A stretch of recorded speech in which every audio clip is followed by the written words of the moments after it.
دین اسلام کا مدار قرآن مجید اور نبی کریم صلی اللہ علیہ وسلم کی سنت پر ہے۔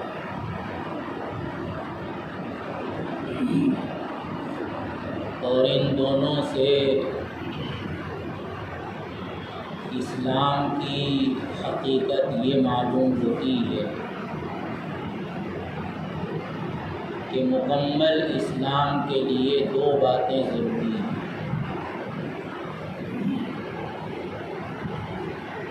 ایک ایمان اور دوسرے عمل صالح۔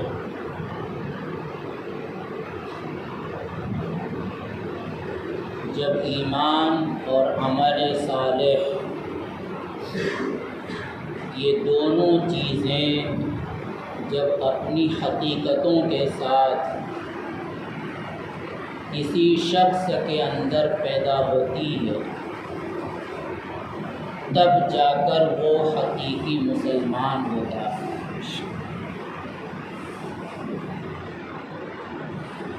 اب ایمان اور عمل صالح کی حقیقت کیا ہے؟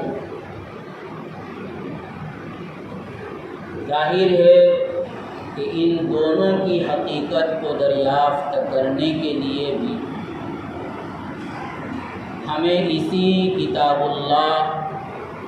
اور سنت رسول کی طرف رجوع کرنا پڑے گا۔ ان دونوں سے ایمان کی جو حقیقت معلوم ہوتی ہے وہ یہ ہے کہ التصدیق بما جاء به النبی صلی اللہ علیہ وسلم، نبی کریم صلی اللہ علیہ وسلم سے دین کے حوالے سے جو باتیں بھی ہم تک پہنچیں اور ہمیں معلوم ہے کہ نبی کریم صلی اللہ علیہ وسلم نے بطور دین کے یہ عمل ہم تک پہنچایا، اس کی تصدیق کرنا، دل و جان سے اس کے حق ہونے کا اعتقاد رکھنا اور اس بات کا مکمل یقین ہونا کہ یہ حق ہے اور اس کے خلاف جو کچھ بھی ہے وہ باطل ہے۔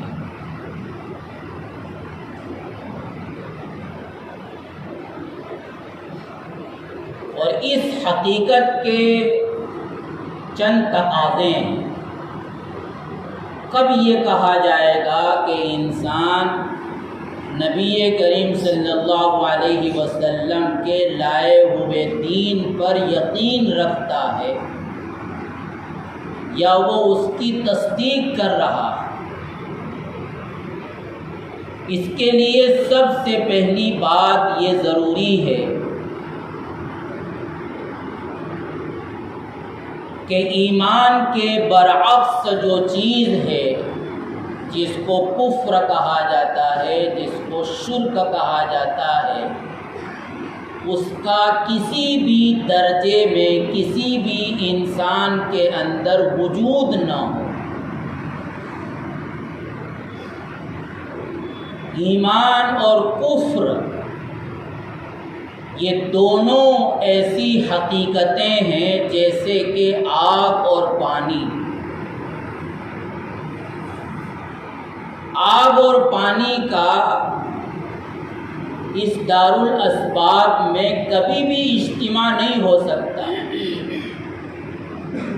پانی ہوگا تو آگ نہیں ہوگی، اور آگ ہونے کے لیے ضروری ہے کہ وہاں پانی موجود نہ ہو۔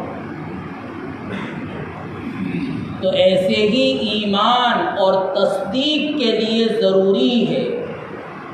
کہ ذرہ برابر بھی کسی انسان کے دل میں اور اس کے عمل میں کفر موجود نہ ہو۔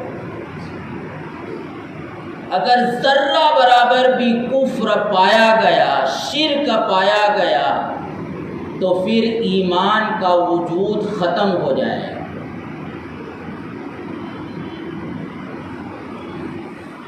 جیسے سفید رنگ اسی وقت سفید ہے جبکہ سیاہی کا ایک ذرہ بھی اس سفید رنگ میں موجود نہ ہو، ورنہ سفید رنگ کو سیاہی کا ایک ذرہ بھی ختم کرنے کے لیے کافی ہو جاتا ہے، پھر وہ سفید نہیں رہتا، وہ گدلا ہو جاتا ہے، وہ مٹیالہ ہو جاتا ہے۔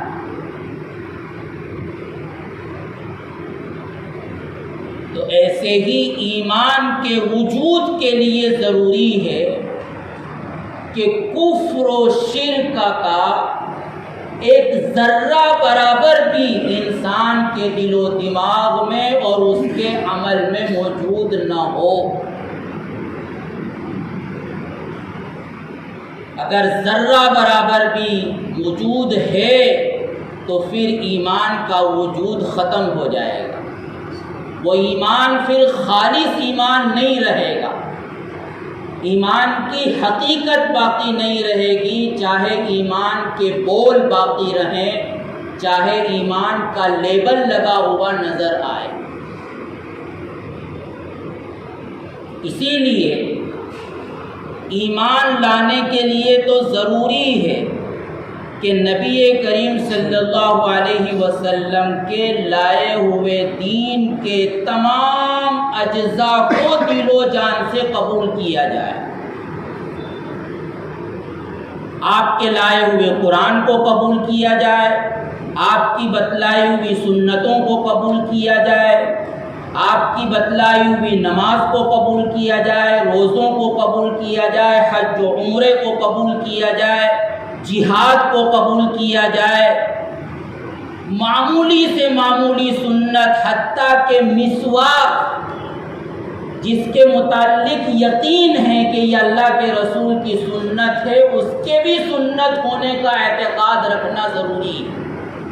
حالانکہ عملی طور پر مسواک کرنا کوئی فرض نہیں ہے، مسواک کا انسان کی پریکٹس میں ہونا یہ ضروری نہیں ہے، لیکن یہ ضروری ہے کہ وہ مانے کہ یہ اللہ کے رسول کی سنت ہے۔ اس معمولی سنت کو بھی اگر وہ قبول نہ کرے، انکار کر دے، تو وہ ایمان سے نکل جائے گا۔ تراویح اللہ کے رسول صلی اللہ علیہ وسلم نے اگرچہ باجماعت 3 دن عطا فرمائی، گویا پریکٹس میں زندگی بھر باجماعت اس کیفیت کے ساتھ یہ نماز نہیں رہی، لیکن اس کا سنت مؤکد ہونا دین میں ایک مسلم حقیقت ہے۔ اللہ کے رسول کے دور سے آج تک کسی بھی زمانے میں کسی نے بھی اس کے سنت ہونے کا انکار نہیں کیا۔ رکعتیں کتنی ہیں الگ بات، باجماعت پڑھنا ہے یا نہیں پڑھنا ہے الگ چیز، لیکن نفس تراویح کا ثبوت وہ اللہ کے رسول صلی اللہ علیہ وسلم سے یقینی طور پر ثابت ہے۔ اب اگر کسی کی پریکٹس میں نہ ہو کہ وہ تراویح نہ پڑھتا ہو تو یہ نہیں کہا جائے گا کہ وہ فرض کو چھوڑنے والا ہے یا کسی واجب کو چھوڑنے والا ہے اور وہ اسلام سے خارج ہو گیا، نہیں، لیکن یہ ماننا ضروری ہے کہ یہ اللہ کے رسول کی سنت ہے، یہ قبول کرنا ضروری ہے اور اس بات کا اعتقاد رکھنا ضروری ہے کہ یہ اللہ کے رسول صلی اللہ علیہ وسلم کی لائی ہوئی شریعت کا ایک حصہ ہے۔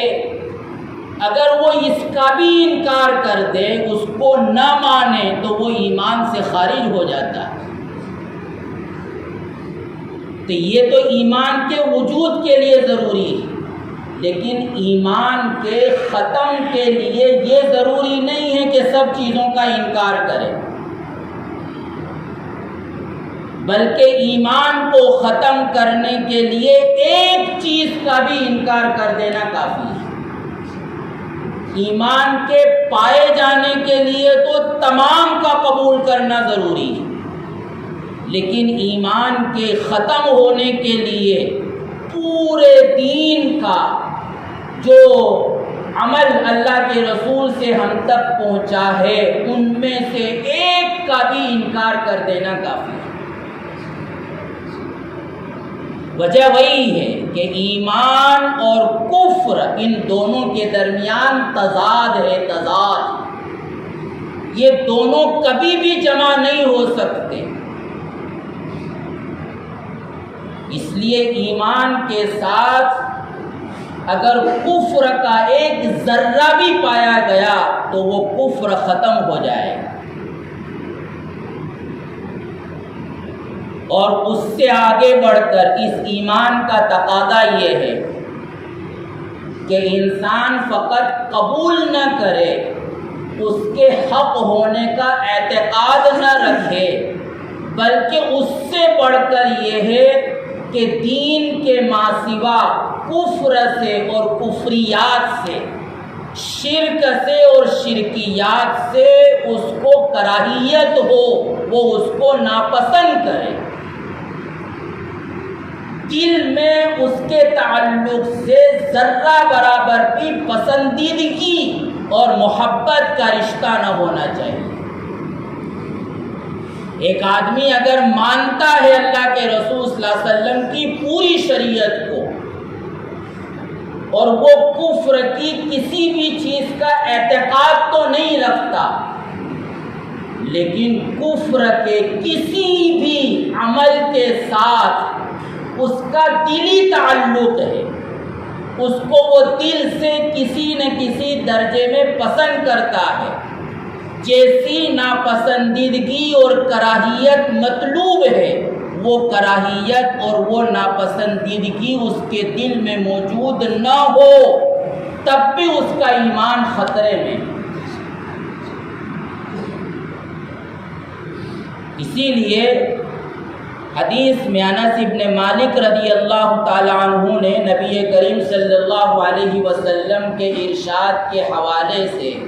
ایمان کی حقیقت میں جو 3 چیزیں بیان فرمائیں، تو اس میں ایک تیسری چیز یہ ذکر کی کہ ان یکرہ ان یعود فی الکفر کما یکرہ ان یقذف فی النار، کہ ایمان قبول کرنے کے بعد اس کو کفر سے ایسی نفرت ہو جیسے کہ کسی آدمی کو یہ گوارا نہیں ہوتا کہ میں کوئی اس کو آگ میں ڈال دے، یعنی جیسے آدمی آگ کے نقصان سے بچنے کے لیے دور بھاگتا ہے، تو ایسے ہی کفر سے وہ دور بھاگتا ہو، یا یوں کہیے کہ جیسے حسی تکلیف پہنچانے والی چیز سے انسان کو نفرت ہوتی ہے، تو ایسے ہی کفر سے انسان کو نفرت ہونا چاہیے۔ کوئی پسند نہیں کرتا کہ آگ میں جل جائے، بلکہ جہاں آگ جل رہی ہو وہاں سے وہ 10 فٹ دور کھڑا رہتا ہے۔ تو ایسے ہی ضروری ہے ایمان کے وجود کے لیے کہ وہ کفر میں داخل نہ ہو، بلکہ کفر سے ایسی دوری اپنائیں جیسے کہ وہ آگ سے اور نقصان پہنچانے والی چیزوں سے دوری کو اختیار کرتا۔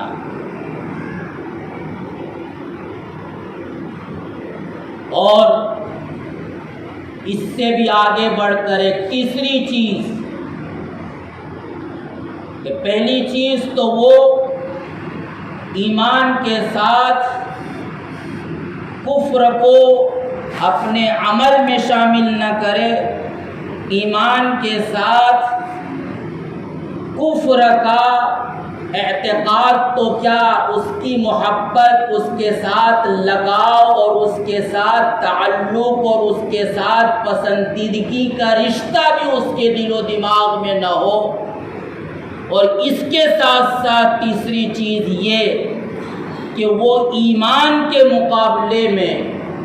کفر کے تقاضے کو کسی بھی درجے میں اختیار کرنے والا نہ ہو، بلکہ وہ اس کو پسے پشت ڈالنے والا ہو۔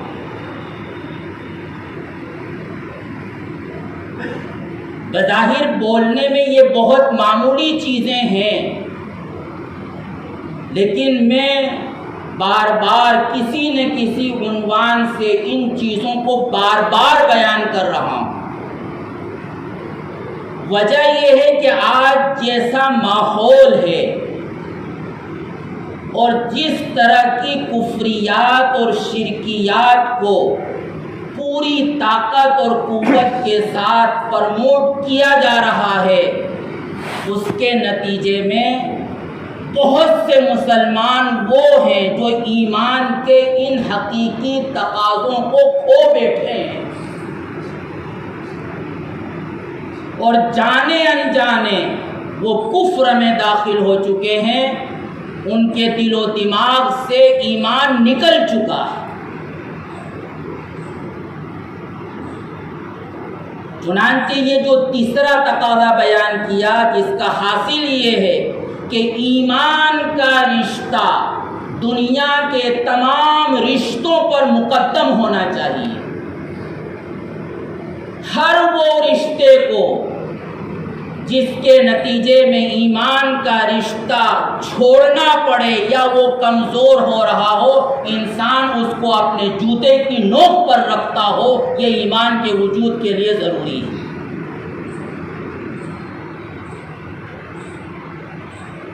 کیونکہ آج کچھ ایسی فضا بنی ہوئی ہے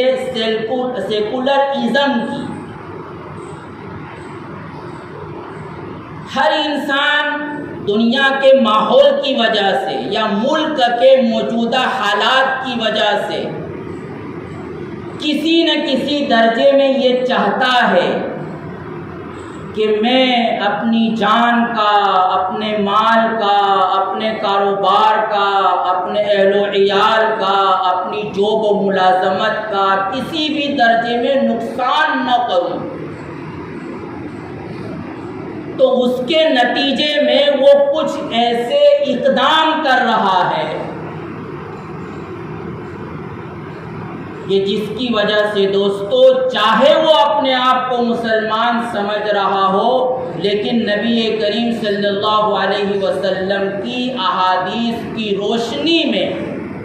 اور ایمان کی جو ماہیت اور جو حقیقت ہمیں قرآن و سنت سے معلوم ہوتی ہے، اس کے نتیجے میں وہ ایمان سے نکل جاتا ہے۔ بہت سی مرتبہ انسان یہ چاہتا ہے کہ میں کسی کی نظر میں برا نہ بنوں، ہر کسی کے ساتھ میرا رشتہ اچھا ہو، تو اب اس کے چکر میں کہ میں کسی کی نظر میں برا نہ بنوں اور میرا رشتہ ہر ایک کے ساتھ استوار رہے، وہ کچھ ایسے بھی قدم اٹھا لیتا ہے کہ جو ایمان کے حقیقی تقاضے کے منافی ہوتے ہیں۔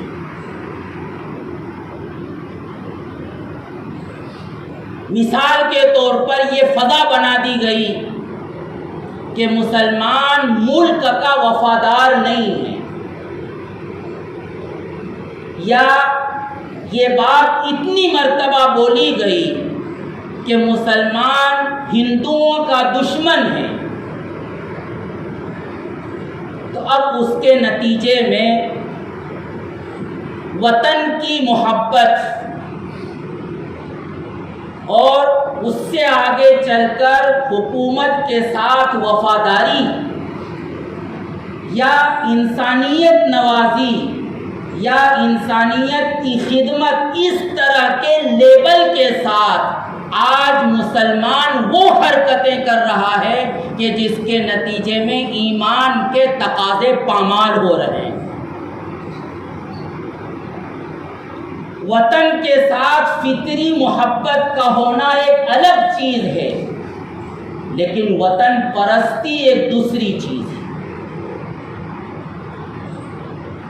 انسانیت کی خدمت کرنا یا انسانیت نوازی ایک الگ چیز ہے،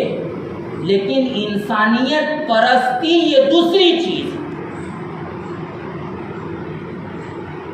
قوم کی حمایت و نصرت کرنا ایک الگ چیز ہے،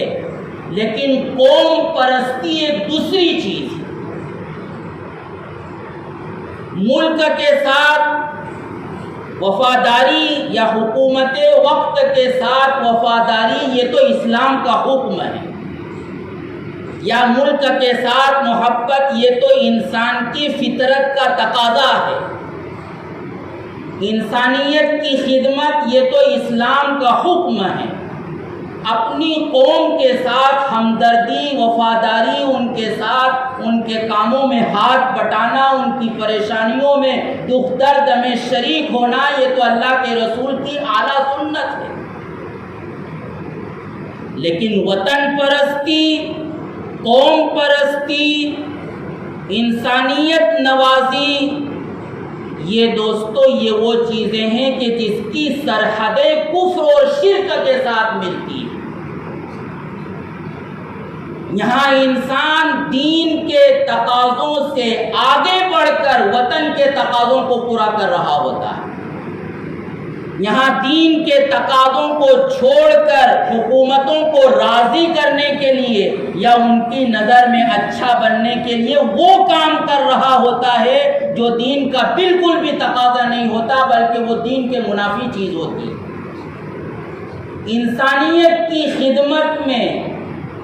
انسان آج اتنا آگے بڑھ رہا ہے کہ اس کے نتیجے میں اس کے دین کے تقاضے پامال ہو رہے ہیں۔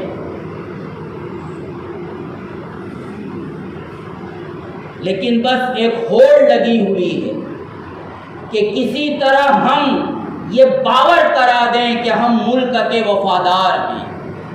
کسی طرح حکومت وقت تسلیم کر لے اس بات کو کہ یہ مسلمان ہمارے دشمن نہیں ہیں۔ لیکن خدا کی قسم قرآن نے پہلے ہی یہ بات صاف کر دی تھی،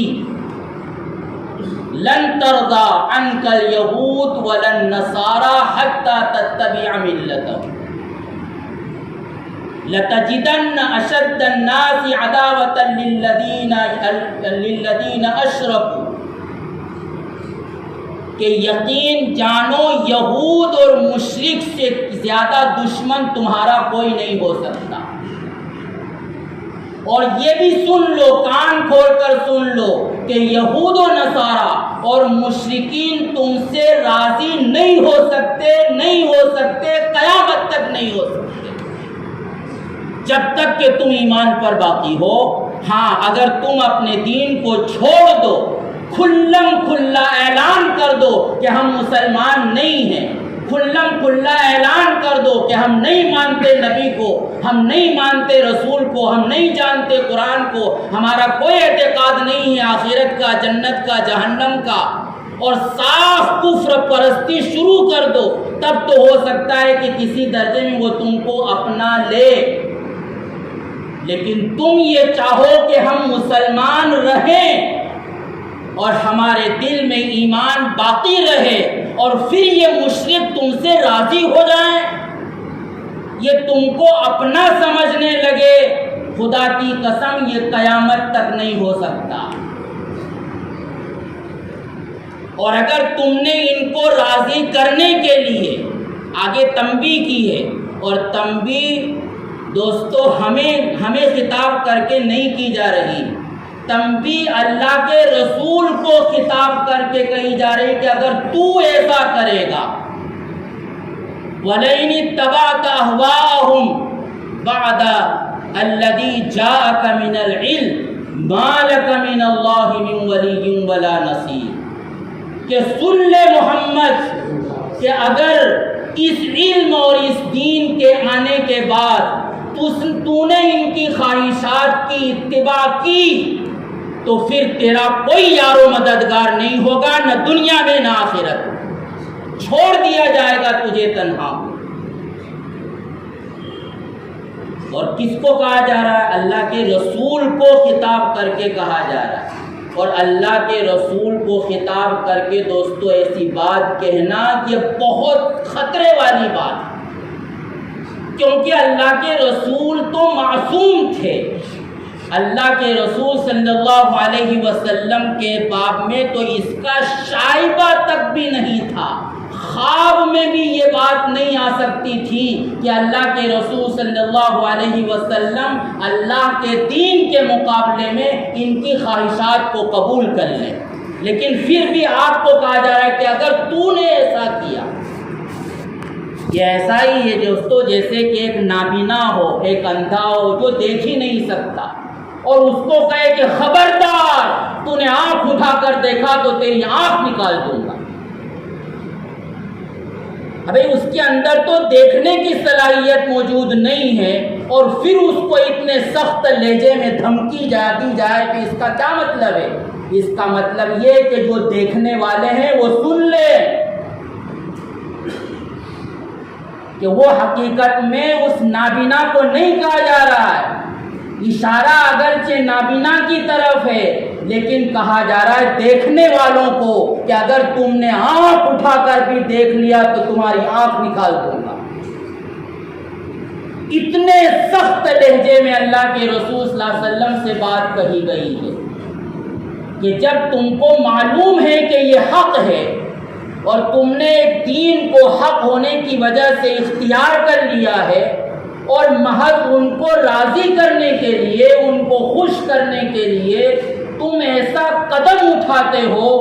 کہ جو دین کا تقاضا نہیں ہوتا بلکہ وہ ان کی خواہش ہوتی ہے، تو سن لو کہ ما لکم من اللہ من ولی ولا نصیر. کہ تم یہ چاہو کہ ہم بچ جائیں گے تو خدا کی قسم اب بچنے کی جو کگار تھی اس سے بھی تم نکل چکے ہو. اب تو بچنے کا کوئی بھی راستہ تمہارے لیے موجود نہیں. ایک ایمان والا جب ایمان میں داخل ہو جاتا ہے تو اس کے لیے اللہ کی طرف سے بچنے کا راستہ یہ ہے کہ وہ اللہ کے دین کو مضبوطی کے ساتھ پکڑ لے. بلکہ بعض مقامات پر تو خواہشات کی اتباع کرنا، ان کے عمل کو اختیار کرنا یا ان کے بولنا یہ دور کی بات، یہ تک کہا گیا کہ لا ترکنوا الی الذین ظلموا فتمسکم النار وما لکم من دون اللہ من ولی ولا نصیر. ترکنوا رکون کہتے ہیں مائل ہونے کے لیے، ذرا سا جھک جانا. ان کے عمل کو اختیار نہیں کر رہے ہیں، ان کے بول کو اپنی زبان پر نہیں لا رہے ہیں، لیکن دل و دماغ میں اگر ہلکا سا بھی جھکاؤ ان کی طرف اگر تمہارا ہو جاتا ہے تو سن لو کہ پھر تم جہنم کے مستحق بن جاؤ، اور اس دنیا میں تمہارا کوئی یار و مددگار نہیں رہے گا. تو اس لیے دوستو یہ وہ دور ہے کہ جس دور میں ہمیشہ کہہ رہا ہوں کہ اپنے ایمان کے تعلق سے، اپنے دین کے تعلق سے ہر وقت بیدار رہنے کی ضرورت ہے. ہر قدم بہت سوچ سمجھ کر اٹھانے کی ضرورت ہے، ورنہ لوگوں کو اس بات کا عادی بنایا جا رہا کہ جو بھی حکم چلے یا جو بھی اشارہ ملے تو ڈھول ڈنگر کی طرح بلا سوچے سمجھے اس کے ساتھ چلنا شروع کر دیں. تھالی بجانے کو کہا جائے تو بجانا شروع کر دیں، موم بتی جلانے کو کہا جائے تو بلا سوچے سمجھے موم بتیاں جلانا شروع کر دیں. ایک طرف کہا جا رہا ہے کہ بڑا سائنسی دور ہے، عقل پرستی کا دور ہے، انسان ہر فیصلے وہ اپنی عقل کی بنیاد پر کرتا ہے، لیکن دوسری طرف یہ اندھی چال ہے دوستو، اور یہ عادی بنایا جا رہا ہے، کبھی کیا اور کبھی کیا اور کبھی کیا. اور غیر تو غیر، ان کا تو کوئی مذہب نہیں دوستو، ان کے کوئی دین کے تقاضے نہیں، ان کے دین کے تقاضے ہیں چڑھتے سورج کی پرستش کرنا. لیکن ایک مسلمان کے لیے چڑھتے سورج کی پرستش کرنے کا کبھی بھی حکم نہیں۔ وہ مکی زندگی اللہ کے رسول صلی اللہ علیہ وسلم کی اور صحابہ کی کہ جہاں علانیہ اللہ کا نام لینا بھی دشوار تھا، اس مکی زندگی میں بھی اللہ کے رسول نے، صحابہ نے ذرہ برابر بھی اپنا جھکاؤ ان کے ساتھ نہیں دکھایا، بلکہ دن بدن وہ مضبوطی کے ساتھ اپنے ایمان اور دین کے تقاضے پر قائم رہے۔ اس کے نتیجے میں پھر فتح مکہ ہوا۔ ورنہ جنہوں نے بھی ماحول کی سختیوں کی بنیاد پر ان کا ساتھ دینا شروع کر دیا اور ان کی طرف جھکاؤ پیدا کر دیا، اللہ نے ان کو نکال کر پھینک دیا، اور وہ نہ دنیا کے رہے اور نہ آخرت کے رہیں گے۔ تو اس لیے دوستو بہت سوچ سمجھ کر ہر کام کرنے کی ضرورت ہے۔ اگر نہیں جانتے، جاننے والوں سے پوچھیں کہ کیا یہ دین کے تقاضا ہے یا سنت کا تقاضا ہے، شریعت میں اس کی کہاں تک گنجائش ہے۔ الحمدللہ علماء موجود ہیں، وہ گنجائشیں نکالتے ہیں، جہاں تک گنجائش ہوتی ہے وہ امت کی رہنمائی کر دیتے ہیں کہ یہاں تک گنجائش، اس کے بعد پھر کوئی کنارہ موجود نہیں ہے، پھر تو وہ انسان کفر کی حدود میں داخل ہو جاتا ہے، شرک کی حدود میں داخل ہو جاتا ہے، بدعات میں داخل ہو جاتا ہے۔ بہرحال اللہ تعالی ہم سب کو معاف فرمائے، دین کی سمجھ عطا فرمائے اور دین کے ان حقیقی اور بنیادی تقاضوں پر عمل پیرا ہونے کی توفیق عطا فرمائے، آسان فرمائے، ہماری اور ہماری نسلوں کے دین اور ایمان کی اللہ حفاظت فرمائے، حفاظت کے سامان اور اسباب پیدا فرما دے۔ آمین۔ وآخر دعوانا الحمدللہ رب العالمین۔